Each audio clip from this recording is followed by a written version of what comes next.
Salam pemirsa, jumpa lagi di channel Mata Ketiga. Terima kasih untuk Anda pemirsa setia yang mengikuti dan menonton Inspirasi Mata Ketiga. Bersama saya Rega, hari ini Mata Ketiga akan melanjutkan topik sebelumnya tentang peradaban di alam semesta. Dalam edisi sebelumnya disebutkan tentang peradaban tingkat 0 sampai pada tingkat 3. Peradaban tingkat 0. Peradaban tingkat 0 menggunakan sumber daya alam di planetnya seperti pohon, batu bara, minyak, dan gas alam sebagai sumber energi. Ciri khas peradaban ini adalah bahwa setiap roket mengandalkan bahan bakar kimia untuk pendorong. Namun peradaban ini sebanding dengan tahap bayi dalam tingkat peradaban, hanya dapat merangkak tetapi belum bisa berdiri dan berjalan. Peradaban tingkat 1. Peradaban tingkat ini adalah peradaban yang mampu menguasai atau memanfaatkan semua energi atau sumber daya yang ada di planetnya. Peradaban tingkat 2. Dalam peradaban tingkat 2, manusia sudah mampu memanfaatkan semua energi dalam suatu bintang atau bisa dibilang energi dalam tata suryanya sendiri. Peradaban tingkat 3. Peradaban tingkat ketiga adalah peradaban galaksi. Energi yang dibutuhkan tingkat peradaban ini akan meluas hingga ke seluruh galaksi dengan kemampuan untuk melompat keluar angkasa. Tetapi karena semakin jauh jarak lompatan ini, maka semakin tinggi pula energi yang dibutuhkan, sehingga tingkat peradaban ini pada dasarnya terbatas pada galaksi tempatnya berada. Menurut Nikolai Kardashev, peradaban tingkat 4 tidak mungkin, jadi dia tidak melewati tingkat 3 ini. Namun kita bisa mendapatkan wawasan tentang peradaban tingkat tinggi ini melalui prinsip dasar energi dan teknologi. Peradaban tingkat 4. Peradaban level 4 adalah peradaban kosmik. Jejak peradaban pada tahap ini telah menyebar ke seluruh alam semesta, mengumpulkan energi bintang di berbagai galaksi, tidak dapat lagi memenuhi keinginan mereka untuk melintasi di antara triliunan galaksi. Mereka berpaling dan mencari sumber energi yang lebih besar. Bintang neutron adalah salah satu dari sedikit bintang di akhir evolusinya. Benda langit ini terbentuk menjadi bintang kecil dan padat setelah runtuhnya gravitasi. Kepadatannya setara dengan mengompres seluruh gunung Everest menjadi bola kaca atau mengompres bumi menjadi sebuah bola dengan diameter 22 meter. Jika manusia berdiri di atas bintang neutron, gaya pasang surut akan langsung menghancurkan tubuh manusia menjadi partikel, dan akan terjadi ledakan supernova yang belum pernah terjadi sebelumnya ketika bintang neutron runtuh hingga batasnya, dan energi yang dilepaskan seketika melebihi total energi radiasi dari fusi nuklir sebuah bintang miliaran tahun. Bintang paling terang yang kita saksikan di langit malam kemungkinan merupakan sisa cahaya dari ledakan sebuah supernova miliaran tahun yang lalu. Lalu seberapa terang ledakan supernova? Beberapa ilmuwan memperkirakan bahwa jika ledakan supernova di posisi matahari, maka kecerahannya akan lebih tinggi daripada kecerahan bom hidrogen yang diledakkan pada jarak 1 cm dari bola mata Anda. Kecerahan yang sangat tinggi ini menunjukkan berapa banyak energi yang dapat dihasilkan pada saat itu. Peradaban tingkat 4 ini mengumpulkan energi dari ledakan supernova jauh lebih efisien daripada mencari energi bintang terbesar di galaksi. Namun setiap galaksi hanya akan mengalami 3 hingga 5 ledakan supernova setiap 100 tahun. Jadi untuk memperoleh energi yang lebih tinggi harus melompat ke sekitar bintang neutron berikutnya yang akan segera meledak. Pada tahap peradaban tingkat keempat, kecepatan cahaya belum dapat diterobos. Hukum alam tidak dapat diubah, tetapi peradaban ini beda dengan peradaban tingkat ketiga, di mana peradaban tingkat ketiga menemukan bahwa meskipun dapat membuat lubang cacing buatan, namun lubang cacing akan menjadi sangat kecil dan akan segera ditutup, tidak dapat dipertahankan. Mereka harus menggunakan medan gravitasi besar yang dihasilkan oleh benda-benda langit yang kuat di alam semesta, seperti lubang hitam untuk membuat lompatan keluar angkasa. Menggunakan medan gravitasi alami di alam semesta ini untuk mengatur koordinat lompatan, ibarat membangun stasiun kereta api berkecepatan tinggi tetap atau bandara di alam semesta. Tetapi dari penelitian bintang neutron, peradaban tingkat 4 menemukan sesuatu yang disebut strange matter atau materi aneh di interiornya. Materi aneh ini memiliki tekanan negatif yang kuat, Jika mencoba menggunakan materi ini untuk meniup balon, balon justru akan semakin kecil dan kecil. Ini adalah materi sempurna yang menghasilkan tolakan alami. Jadi materi ini dapat digunakan untuk menjaga lubang cacing melintasi pesawat ruang angkasa. Meskipun lubang cacing buatan manusia ini perlu mengonsumsi energi seluruh bintang dalam sekali jalan, tapi karena peradaban tingkat 4 telah menguasai energi sebagian besar bintang di alam semesta, sehingga memiliki kemampuan untuk melompat ke sudut manapun di alam semesta, kapan dan dimanapun. Dengan adanya kemampuan ini, peradaban tingkat 4 akhirnya sampai di tepi alam semesta, yaitu bagian terujung dari cakram besar dengan diameter 93 miliar tahun cahaya. Ketika mereka ingin melintasi batas ini, ingin melihat apa yang ada di luar alam semesta, mereka mendapati kembali lagi ke ujung lain alam semesta. Tingkat peradaban ini akhirnya memahami bahwa alam semesta adalah bola yang terus mengembang tanpa akhir, dan permukaan dari bola ini adalah alam semesta. Lompatan lubang cacing seperti melubangi bola yang mengarah ke lubang lain, tetapi bagaimanapun lompatan itu tetap tidak bisa keluar dari alam semesta. Peradaban tingkat 4 merasakan kehampaan dan kesepian, dan perkembangan teknologi seakan-akan telah mencapai batas maksimum. Oleh karena itu, sebagian besar peradaban tingkat 4 secara bertahap berevolusi menjadi peradaban tinggi yang merosot pada tahap ini. Mereka mulai melakukan ekspansi dan perang tanpa akhir, bahkan menggunakan senjata pamungkas untuk menghancurkan peradaban tingkat rendah. Sebagian besar peradaban tingkat 4 akhirnya hancur. Hanya sebagian kecil peradaban yang dapat menembus batasan mereka sendiri untuk mencapai peradaban tingkat 5. Peradaban tingkat 5. Peradaban tingkat 5 adalah peradaban transformasi ruang multidimensi, yaitu peradaban tingkat dewa yang menembus batas dan waktu. Sangat sedikit peradaban tingkat keempat yang menggabungkan kecerdasan buatan dan peradaban mereka sendiri hingga mencapai batasannya setelah menembus batasan mereka sendiri. Peradaban telah naik ke tingkat yang sama sekali baru di tingkat spiritual. Kesadaran semua peradaban telah diunggah ke sebuah jaringan kesadaran yang sangat besar. Jaringan kesadaran ini adalah jaringan utama kesadaran 100% dengan menggabungkan komputer super kuantum dan kecerdasan buatan super. Setiap orang di jaringan ini dapat belajar dan berbagi semua konten di jaringan ini dan diberi tugas berbeda untuk berkontribusi pada evolusi jaringan ini. Jaringan kesadaran ini akan secara tidak sengaja bertabrakan dengan kesadaran independen lainnya di alam semesta untuk mendapatkan sejumlah besar pengetahuan tentang jaringan kesadaran dalam sekejap. Misalnya banyak orang jenius dalam diri manusia mendapatkan pengetahuan tentang misteri alam semesta dengan cara ini. Seperti Leonardo di Ser Piero da Vinci, atau lebih dikenal dengan nama Leonardo da Vinci, Nikola Tesla, Srinivasa Iyengar Ramanujan FRS, atau lebih dikenal sebagai Srinivasa Iyengar Ramanujan, seorang ahli matematika asal India. Orang-orang jenius ini terus meningkat seiring dengan peningkatan jaringan kesadaran ini. Peradaban tingkat 5 ini menemukan energi bintang neutron dan ledakan supernova yang tidak dapat lagi memenuhi tuntutan mereka. Mereka berpaling untuk mencari sumber energi yang lebih besar. Seiring dengan peningkatan berkelanjutan dari jaringan kuantum, peradaban tingkat 5 telah mampu mengompres bintang, yaitu secara bebas mengendalikan pelemahan dan kematian bintang. Karena bintang neutron adalah bintang yang dikompres, mereka kemudian akan mengompresnya lebih lanjut atau bahkan membuatnya menjadi miniatur menjadi senjata super. Saat sekejap diaktifkan setara dengan ledakan sinar gamma, namun senjata semacam ini tidak pernah digunakan setara dengan penangkal nuklir peradaban tingkat 0, karena peradaban tingkat 5 tahu bahwa dengan mengaktifkan senjata ini berarti kehancuran. Peningkatan spiritual peradaban tingkat 5 juga membuat mereka mencapai tingkat moral tertinggi. Perang belum pernah terjadi pada tahap peradaban tingkat 5. Peradaban tingkat 5 dapat mengontrol runtuhnya bintang. Ini menunjukkan bahwa bintang apapun dapat dimanfaatkan atau dikompres menjadi bintang neutron oleh mereka. Dengan demikian, setiap ledakan supernova akan memaksa atom-atom berkumpul menjadi unsur-unsur baru. Sejumlah besar emas, perak, dan platinum akan menjadi bahan produksi.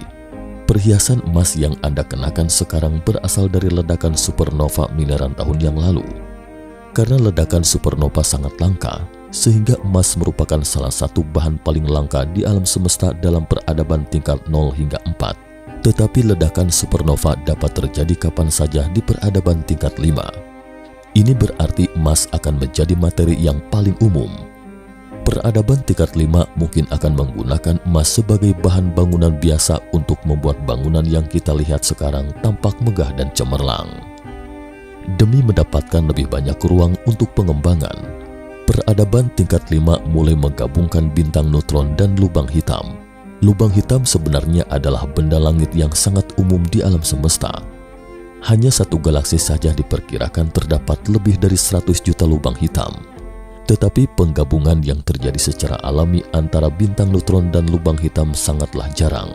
Karena peradaban tingkat 5 dapat membuat miniatur bintang neutron, sehingga dapat melepaskan bintang neutron di dekat lubang hitam atau melepaskan dua bintang neutron pada saat yang sama.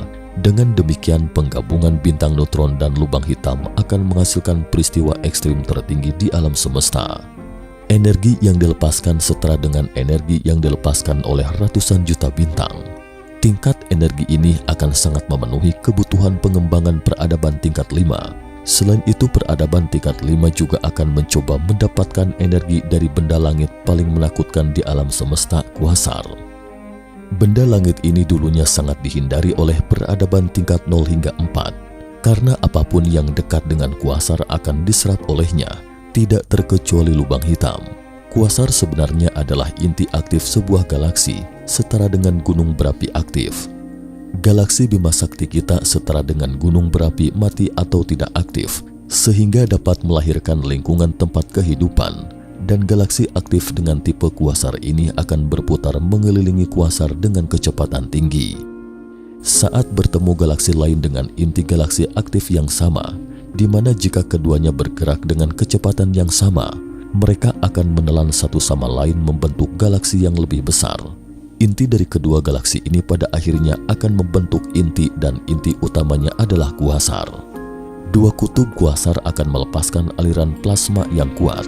Inti dari kuasar adalah sebuah lubang hitam super yang akan merobek segala sesuatu di sekitarnya dan melepaskan energi yang setara dengan 1000 kali yang dilepaskan energi semua bintang di Bima Sakti. Ledakan supernova di depan kuasar bagaikan menyalakan petasan di depan bom nuklir. Perlu dicatat, ini adalah peristiwa penggabungan antara galaksi-galaksi super besar, dan pusat kuasar ini adalah pemusnahan antimateri. Dengan demikian, peradaban tingkat 5 akhirnya mengembangkan mesin antimateri dan menemukan bahwa kecepatan pengembangan alam semesta melebihi kecepatan cahaya, sehingga menemukan bahwa meskipun tidak ada materi di alam semesta yang dapat melebihi kecepatan cahaya, semakin dekat dengan kecepatan cahaya, masanya akan semakin besar tak terhingga. Akan tetapi, waktu dan ruang di sekitar pesawat ruang angkasa dapat berakselerasi dengan kecepatan cahaya, sehingga ruang di sekitar pesawat ruang angkasa bergerak lebih cepat dari kecepatan cahaya saat tidak bergerak dan kembali ke masa lalu. Bagi orang-orang di dalam pesawat ruang angkasa, waktu akan menjadi lebih lambat dan akan berhenti ketika mencapai kecepatan cahaya dalam sekejap. Kemudian waktu mulai berjalan mundur setelah melampaui kecepatan cahaya. Awak di pesawat ruang angkasa dapat melihat apa yang terjadi pada koordinat mereka. Namun mereka hanya bisa melihat pemandangan masa lalu, tapi tidak bisa berbuat apa-apa. Atau dengan kata lain, setelah mencapai peradaban tingkat 5, Anda tetap tidak bisa mengubah masa lalu, karena ini adalah hukum alam. Tapi kelebihannya adalah Anda bisa tahu apapun yang terjadi dan kapan saja selama fase tersebut pada peradaban tertentu. Bagi peradaban tingkat 5, drama sejarah adalah refleks dari peristiwa nyata. Anda bisa tahu bahwa apapun yang terjadi dalam sejarah adalah nyata dan asli. Prinsip yang sama, waktu akan melambat saat mendekati kecepatan cahaya. Dengan demikian, dunia di luar ruang dan waktu secara relatif menjadi lebih cepat terhadap Anda. Anda juga dapat melakukan perjalanan ke masa depan, tetapi Anda tetap hanya dapat melihat, namun tidak dapat melakukan apapun. Peradaban tingkat 5 dapat mengubah bumi di ruang 3 dimensi menjadi ruang 4 dimensi. Dengan demikian, Anda dapat kembali ke masa lalu bumi dan menuju masa depan bumi. Anda dapat bergerak dalam ruang 3 hingga 4 dimensi secara bebas. Ciri khas dari peradaban tingkat 5 adalah menciptakan kehidupan. Karena memiliki kehidupan yang hampir tak terbatas dan energi tak hingga, mereka mulai menciptakan kehidupan di planet tertentu di suatu galaksi. Misalnya mendorong sebuah benda langit ke planet yang layak huni, membuatnya menghasilkan atmosfer dan lautan, kemudian menjatuhkan komet yang membawa benih kehidupan ke lautan. Setelah itu mereka akan memberikan perlindungan dan intervensi yang sesuai selama lahirnya kehidupan. Ini seperti merawat tunas pohon. Jadi bagi peradaban tingkat 5, menciptakan kehidupan sama dengan menanam pohon. Dalam proses lahirnya peradaban, pencipta dari peradaban tingkat 5 akan menitiskan dirinya pada seseorang dan menjadi pemimpin di zamannya. Misalnya dalam sejarah manusia, Musa, Yesus, Ibrahim, dan Lao Tzu, ahli filsafat dan pendiri Taoisme Tiongkok dan sebagainya, membimbing manusia pada tingkat ideologis dan spiritual. Namun karena ada lebih dari satu pencipta peradaban ini, sehingga sebagian dari konflik agama dan ideologi di muka bumi saat ini juga bersumber dari peradaban pandangan di antara pencipta peradaban tingkat kelima. Peradaban tingkat kelima layaknya dewa bagi peradaban tingkat 0. Pertama dan kedua mereka adalah Tuhan. Tetapi Tuhan ini juga berpikir jika mereka dapat menciptakan kehidupan, lalu siapa yang menciptakannya? Peradaban tingkat 6. Peradaban tingkat 6 adalah peradaban alam semesta paralel. Peradaban tingkat 5 memiliki kemampuan melakukan perjalanan ruang dan waktu. Ini adalah peradaban tingkat Mahadewa. Manusia terinspirasi oleh pemikiran fantastis dari peradaban tingkat tinggi, yaitu jika ingin berevolusi ke peradaban yang lebih tinggi, mereka harus melenyapkan fisik mereka dan eksis dengan gelombang elektromagnetik. Ini adalah bentuk energi murni. Dengan demikian akan berkembang ke dimensi yang lebih tinggi. Dark matter atau materi gelap. Materi gelap telah diketahui keberadaannya sejak peradaban tingkat 0, tetapi materi ini tidak terlihat dan tidak berwujud. Keberadaan materi ini diketahui melalui medan gravitasi. Setelah miliaran tahun penelitian, fungsi sebenarnya dari materi gelap ini masih belum jelas. Oleh karena itu, meskipun semua teori fisika telah dipelajari hingga berakhir di peradaban tingkat kelima, hanya materi gelap satu-satunya bidang yang belum dapat dipecahkan. Sebenarnya materi gelap berada di garis lintang tinggi. Hanya garis lintang yang lebih tinggi di atas 4 dimensi baru dapat melihat keberadaan materi gelap. Sementara gravitasi dapat melintasi dimensi, sehingga peradaban yang berada di garis lintang rendah hanya dapat menafsirkan keberadaan materi gelap, tetapi tidak dapat mengamatinya. Dark matter atau materi gelap seperti lem yang merekatkan 2 lembar kertas menjadi satu. Anda bisa merasakan 2 lembar kertas saling menempel, tetapi tidak bisa melihat lem transparannya. Namun Anda bisa merasakan adanya gaya ini, gravitasi materi gelap. Anda akan dibuat bingung saat tidak memahami materi dari lem ini. Saat ini semua materi di alam semesta yang dapat kita pahami dan amati, termasuk bintang, galaksi dan semua unsurnya hanya 4%, dan sisanya 22% adalah materi gelap serta 74% energi gelap. Peradaban tingkat 6 di garis lintang tinggi yang berevolusi akhirnya menemukan bahwa kekuatan sesungguhnya yang menggerakkan alam semesta adalah energi gelap. Ini adalah sumber energi terbesar di seluruh alam semesta. Dengan bantuan sumber energi tertinggi ini, peradaban tingkat 6 membuka jalan menuju alam semesta paralel. Secara perbandingan, energi gelap seperti roti dan kismis yang difermentasi, pemuaian roti yang terus-menerus seperti kekuatan yang tak terlihat dan yang menyebabkan pemuaian ini adalah energi gelap. Materi gelap seperti lem, yakni bahan ragi atau fermen untuk roti. Peradaban tingkat 6 juga menemukan benda langit super misterius, yaitu dark star atau bintang gelap, bintang super raksasa di tahap awal alam semesta. Jika 2 alam semesta paralel yakni 2 roti yang sedang mengembang, maka 2 roti dalam oven akan saling menempel saat bersentuhan. Dengan begitu, bagian yang saling menempel di kedua roti itu akan menghasilkan bintang gelap. Bintang gelap adalah bayangan gravitasi alam semesta paralel sehingga peradaban yang berevolusi ke dimensi yang lebih tinggi dapat menemukan bintang gelap yang dapat berpindah ke roti lain dalam bentuk energi murni, yaitu alam semesta paralel lainnya. Oleh karena itu, dengan cara inilah peradaban tingkat 6 akhirnya mengkonfirmasi keberadaan alam semesta paralel. Mereka menemukan ruang super di luar alam semesta dan dapat dengan bebas keluar masuk antara alam semesta paralel. Ini adalah dunia yang benar-benar baru, dunia yang hanya ada dalam khayalan di masa lalu. Mereka dapat melihat diri sendiri yang tak terhitung jumlahnya di alam semesta paralel yang berbeda pada saat yang sama, serta kemungkinan melihat semua masa lalu dan masa depan mereka. Bentuk kehidupan peradaban semacam ini telah berkembang menjadi keadaan superposisi, di mana energi dan materi dapat diubah menjadi satu sama lain, dapat melakukan perjalanan antara alam semesta independen dan alam semesta paralel lainnya, serta dapat beradaptasi dengan aturan fisik dari dimensi manapun di alam semesta yang tidak sama. Peradaban tingkat 6 akan mengalihkan kesadaran ke dalam kehidupan peradaban yang lebih rendah untuk mendapatkan pengalaman dan menetapkan poin atau nilai yang disebut ruang pemilihan pengalaman. Mereka dapat melihat masa depan dari kehidupan peradaban tingkat rendah tertentu, baik dan buruk, miskin atau kaya, semuanya tampak jelas di hadapan mereka. Memilih kehidupan yang sulit akan mendapatkan poin atau nilai yang lebih tinggi. Jadi ketika mereka kembali ke dunia mereka sendiri, mereka bisa mendapatkan kehormatan yang lebih tinggi. Mereka juga bisa merasakan kebahagiaan dan penderitaan peradaban rendah melalui mimpi. Mereka seakan maha kuasa dan semua peradaban bak semut yang tak berarti di depan mereka. Mereka sudah bisa menciptakan peradaban tingkat 5 yang bisa menciptakan kehidupan. Jadi mereka adalah makhluk tingkat mahadewa. Tetapi mereka menemukan bahwa meskipun mereka dapat melintasi alam semesta paralel yang hampir tak terbatas, namun jumlahnya terbatas. Satu-satunya yang tidak mereka pahami adalah mengapa ada batasan seperti itu. Ketika semua alam semesta paralel punah satu persatu, saat itulah seluruh alam semesta punah.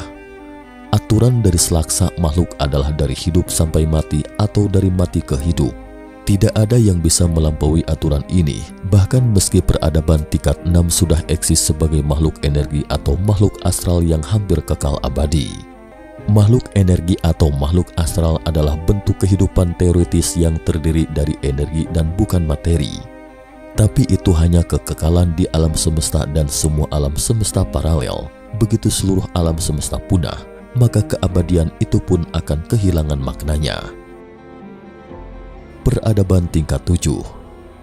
Peradaban tingkat 7 ini adalah peradaban pencipta. Semua kesadaran peradaban ini telah kembali ke satu kesadaran, artinya satu-satunya sekaligus segalanya. Tidak ada peradaban yang bisa mencapai peradaban pencipta, karena peradaban pencipta adalah satu-satunya yang eksis, tidak bisa lagi digambarkan sebagai peradaban, hanya bisa digambarkan sebagai eksistensi. Peradaban pencipta adalah semacam eksistensi yang menciptakan semua alam dan merupakan pembuat dari semua hukum alam.